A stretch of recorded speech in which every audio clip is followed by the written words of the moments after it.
इसिसनं केली होती बॉलिवूड सेलिब्रिटींकडून खंडणी मागण्याची तयारी। एनआयला मिळाली धक्कादायक माहिती।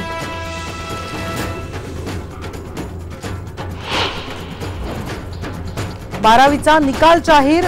ऑनलाईन निकाल झाला जाहीर। 9 जुलैला होणार बारावीची फेरपरीक्षा। नर्सरी शाळांचे प्रवेशही आता कायद्याच्या कक्षेत आणणार। प्रवेश प्रक्रियेतले गैरप्रकार टाळण्यासाठी नर्सरीचाही शिक्षण हक्क कायद्यात समावेश करण्यात तावडेंनी दिले सुतोवाच। पंतप्रधान नरेंद्र मोदी बीएमसीच्या निवडणुकीत मैदानात उतरणार। आगामी पालिका निवडणुकीसाठी मोदी मुंबईत 3 जाहीर सभा घेणार। सूत्रांची आयबीएनला माहिती। महानगरपालिकेच्या रस्ते घोटाळा प्रकरणी पोलिसांनी स्थापन केली एसआयटी। घोटाळ्यातल्या तांत्रिक बाबींची तपासणी करणार एसआयटी।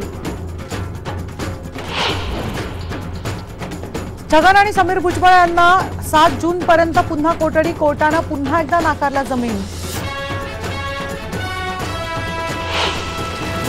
नागपूरच्या कारागृहात कैद्यांमध्ये हाणामारी। दहशतवादी हिमायत बेगनं युग चंडक हत्या प्रकरणातल्या दोषीला केली मारहाण।